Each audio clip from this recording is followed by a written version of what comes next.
Hey, welcome back to Rustwater Garage and the $5,000 budget build 56 Chevy pickup. Today has been quite the cluster. It's already well into the day and I've got nothing done due to my own mistakes.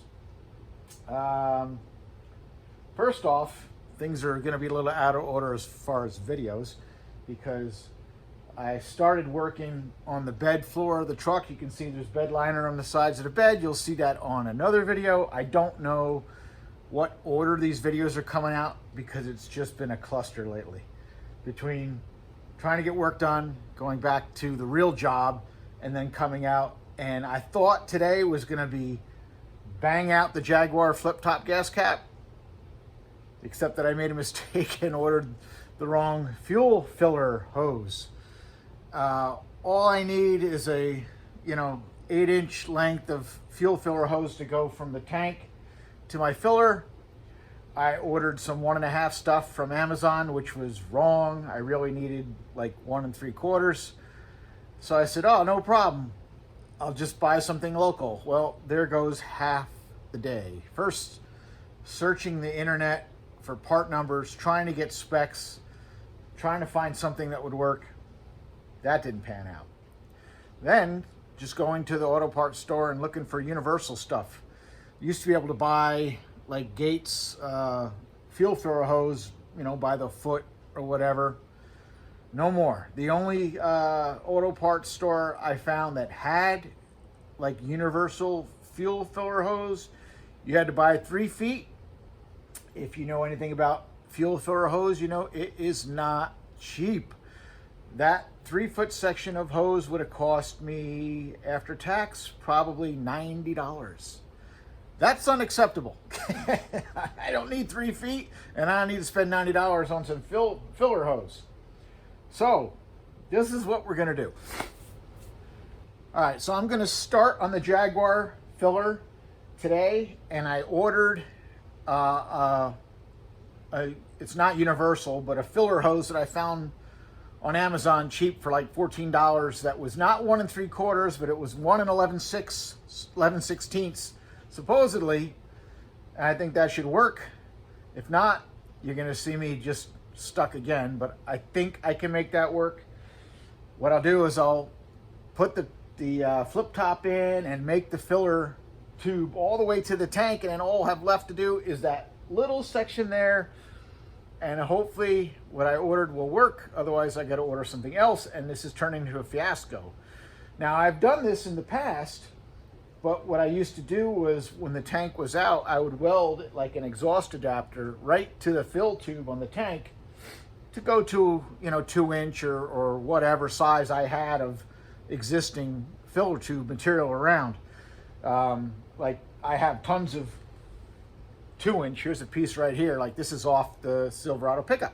I have lots of 2-inch filler hose, but I said, oh, why don't I just, keep it to factory size that the van had, which is like 1 3/4. Okay, well, that is now turned into a fiasco. The other thing is I found the perfect filler hose that would work in this situation would be a 1995 Caprice wagon. The same stuff I use on a lot of the side fill hot rods.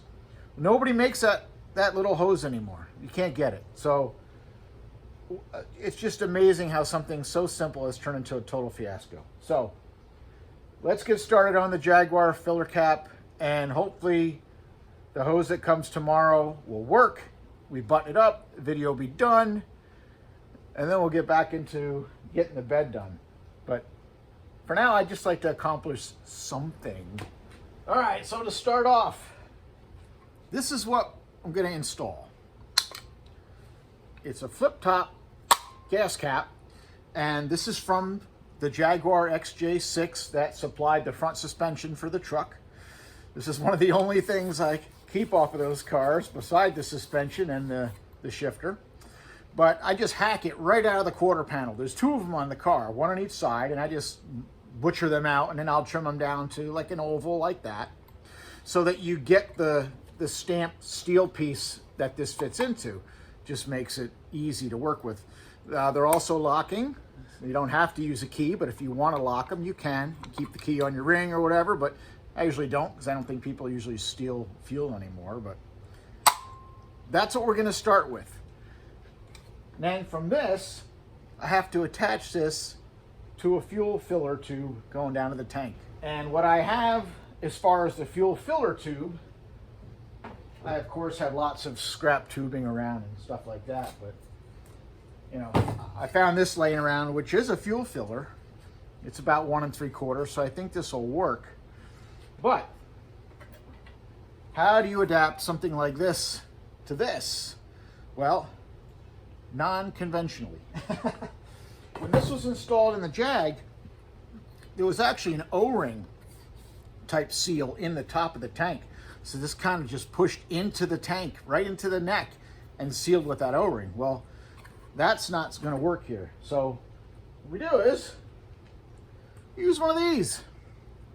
This is a plumbing fitting, and this is a 2" by 1.5 it says, but it'll do different sizes. It's actually expandable. Now, before you lose your mind on this, these are actually PVC rubber, and it's chemical resistant.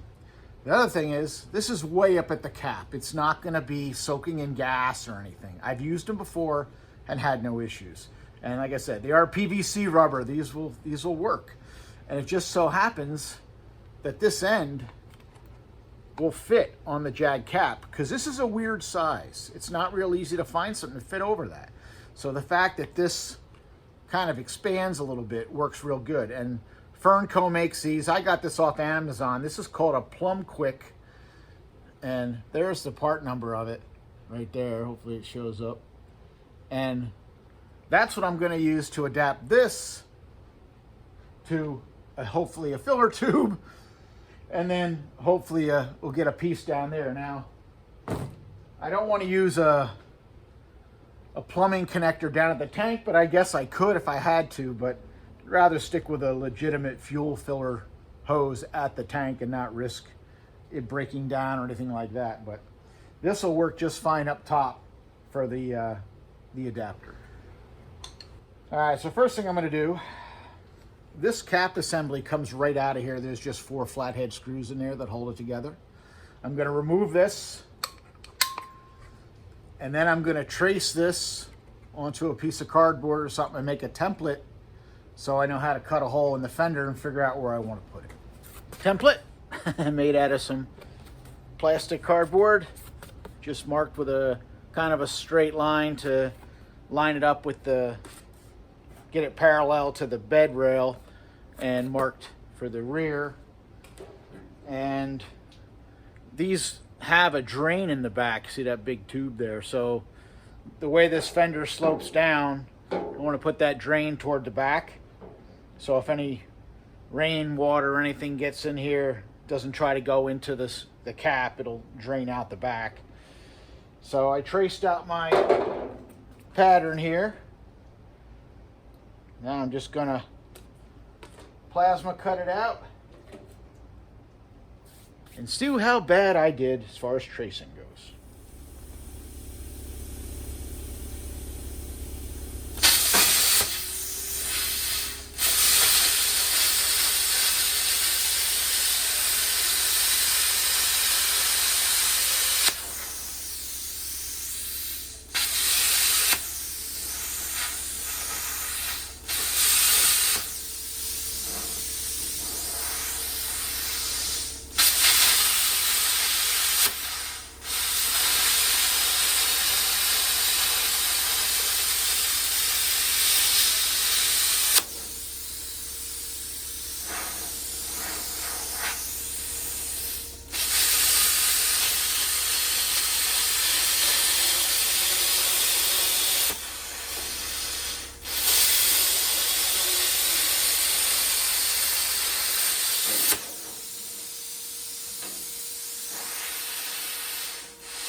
Well, we made a big hole.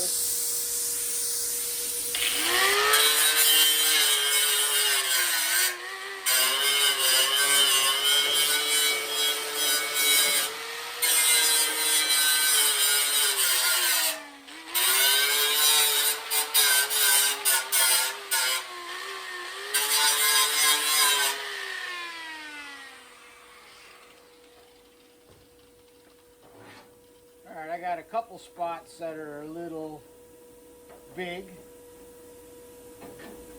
We can fix that with a little welding. Just one spot really there in the corner. What I'm going to do, because the fender has a little bit of a curve to it, I'm going to tack some on the outside and then bend this over and get it to line up. Probably should have beat that down a little bit more before I traced it, just to get a closer angle. But I think it'll be just fine.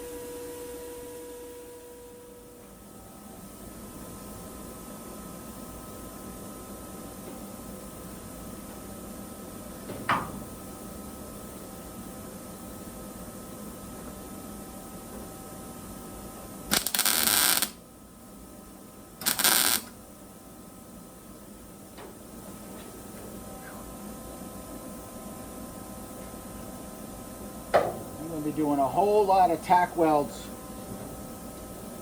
to fit this, so I won't video it all.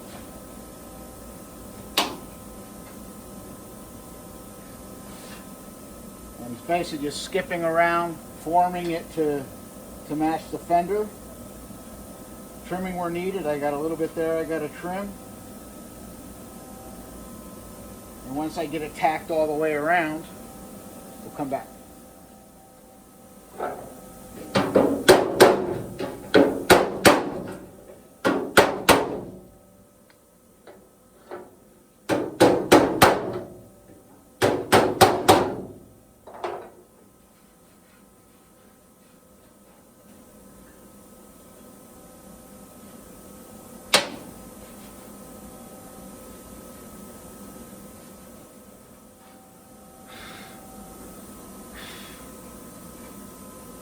Working my way around it. Almost in there. Gotta trim a little bit.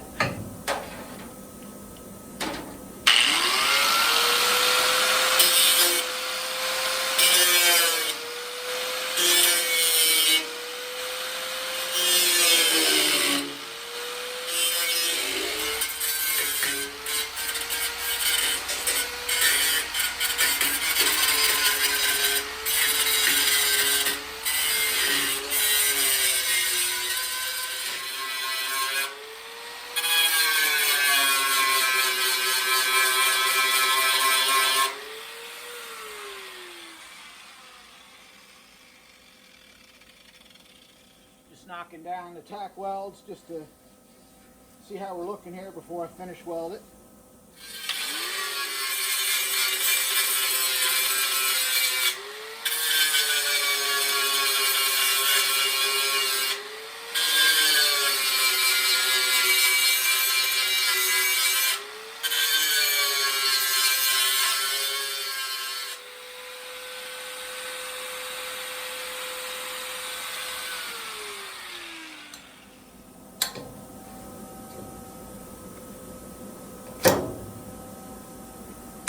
That's pretty much what it's going to look like.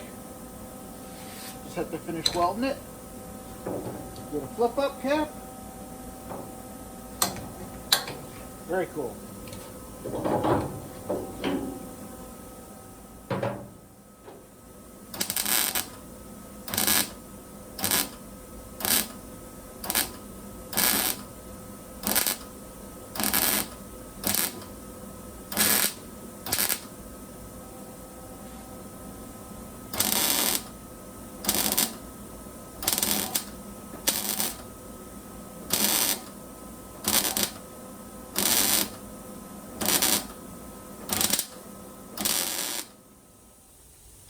Alright, welding is done.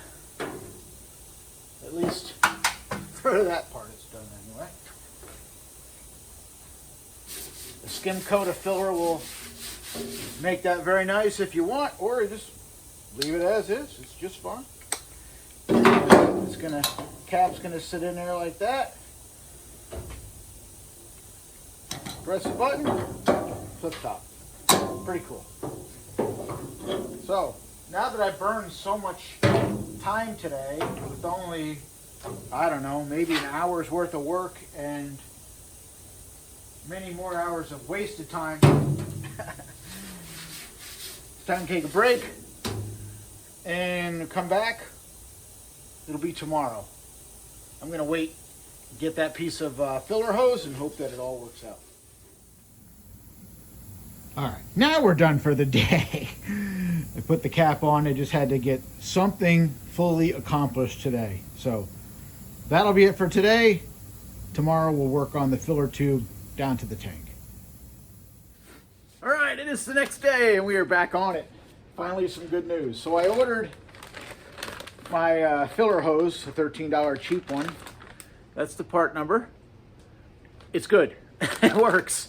So if you're using one of these gas tanks, this actually has a 90-degree on it. You can cut the 90 off and you get a good stub of hose that actually fits this tank, and then you can adapt it to whatever filler you're making or whatever. But I'm working on my filler neck here, and we'll start fabbing it up. And I'm going to use these pieces here that I found in my tubing drawer, and I thought this was actually a gas filler from something else. It's not. This is a Jaguar XJ6s tailpipe. That's what it is. And I saved them because I thought they would work good as fuel fillers, I'm sure, because they're so small. They're like 1 3/4 OD. That's all, you know, the XJ6 only had a 6-banger in it, so that's all it needed. And it's gonna work perfectly. So I'm just cleaning up the one end of this little stub here, and we're gonna run that right through the hole in the bed that I put in. I'm gonna put that in the hose, clamp it, and then we'll get the truck in the air, and I'll show you the filler tube, how we're gonna make it, or how I'm gonna make it from underneath. It'll be a lot easier than laying on my back and trying to use a camera. So I'll get that attached and we'll get under the truck. All right, there's the first piece of the puzzle. I stuck the Fernco adapter on there and just sprayed some primer around the underneath so it doesn't rust more than it already is.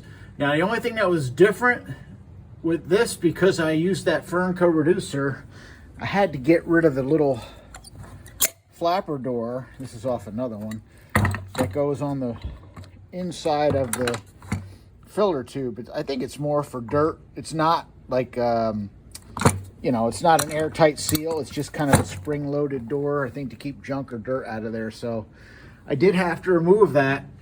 So if you want to keep that, I would use a 2-inch to 2-inch Fernco and use a 2-inch filler tube, and then maybe reduce down to 1 3/4 down toward the tank.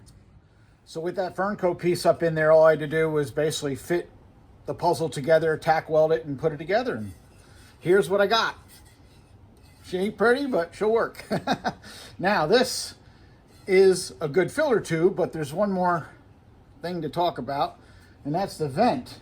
And we'll go over it. But basically, I'm going to take a piece of 1/2-inch conduit, EMT, and I'm going to weld this right there. That's about as high as I can get it, which is what I want, because this Fernco adapter is going to be down like that.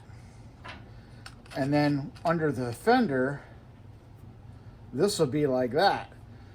So I'm going to weld this on there, install this, and then we'll talk about the vent, which is the last part of the puzzle. There it is, all installed. Everything's clamped down. See my stub for the vent off of there, and it runs around over to the tank there. And that's gonna work great. Now, I usually weld a tab on my filler necks and bolt it to the car somehow, but this is so rigid, it can't go anywhere. It's not gonna move, but in most cases, you know, to see how your filler neck goes, and you may need to weld a tab on it and bolt it up so it's secure, but this can't go anywhere. It's pretty much wedged into place and clamped down, so it's good to go. So now all that's left to do is the vent. Last part of the fuel filler is the vent. Every fuel system needs 2 vents. One to let air into the tank while the engine's running, because you're pulling a vacuum and pulling fuel out, air has to go back in. That's the one vent. The second vent is when you're at the pump putting gas in the truck or the car. As you're adding gas into the tank, the air that you're displacing has to be able to get out. That's the vent that we're working with right here. We already worked with the first vent for the engine running. I went over that during the tank install. Now this is the vent for when you're putting gas in the tank. So if you have a problem where you can't put gas into the tank like full blast, otherwise it comes right back at you, you have a problem with the vent for this, not for the vent for the engine running. So on this tank setup, the small 1/4 inch line, that's the vent for when the engine's running. That would normally go to your purge canister and then a purge valve. And because I can't control any of that with the OBD2 system, I have this running to an F-body check valve, which is under there with a couple zip ties because I broke it, but it still works. But that basically lets air in the tank while the engine's running, and then is sealed when it's not running so that you don't have gas fumes. This is the vent we're working with here. This is the big boy, the 1/2 inch. So that stub that I put on the fuel filler, that goes to a rubber line here, this size. I think it's like probably 5/8. I don't know, because I took it off of a Tahoe, because I have a whole bunch of that stuff. So I have that 5/8, call it rubber line, running down from the stub on my filler neck down to here to a piece of 1/2 inch conduit, because it didn't have enough rubber line, and then over here to the tank. So the way this works is when you're putting gas in the tank, the air comes out here, runs through that hose, and then is going to come out in this area. Now the reason you put that stub as high as you can is because when you put the gas nozzle in, you want the gas nozzle to be putting gas in lower than where the vent is. So as you're putting the gas in, the air can escape out the top. I don't think I'll be able to get in there and show where it is. Probably not without the light. Let me turn the light on, we'll try. All right, there's where the vent comes in there. And we have it angled so that hopefully you go right past it with the filler neck and go in there. The other thing, if you can see or not, is the filler tube that I put in there comes all the way to the top. So that Fernco rubber adapter doesn't even see fuel. The filler neck is right all the way up to the top of the Jag cap and goes all the way down, so you don't have to worry about it. And like I said, the vent comes in right there. So that's where the air is going to come out when you're putting gas in the tank. So that's it. Not really difficult. If you can find yourself a Jaguar XJ6 in a junkyard, which should be pretty easy because they don't run, so they're all junked. So if they haven't been crushed yet, each one of those will have 2 of those gas caps on there. And they're exactly the same, so 2 for 1. Cut them out and save that metal stamped piece that it mounts on, and it makes it easy to install. It's really a cool idea for pickup trucks. If you're going to use a side filler and you don't want the filler in the bed, it works great. So that's it. The fuel system is now completely done. Next video, which I had already started, and you'll figure that out, we'll get the bed floor done on the truck, which is of course going to be low buck. And then after that, we will update the budget. I'm getting excited because we're getting to the end here. This truck is almost done. It's really close, so it's great. I'm happy. Yeah, so I guess that's it. So we'll see you on the next video. Thank you for watching. Thank you for following along. Thank you very much for subscribing. I really appreciate it. And like I said, I'm already working on the next build, or getting parts for the next build. A car that I've had, we're going to start on. I've had it since 2010 sitting in the corner. So you'll have to see what it is. Anyway, that's it. Later.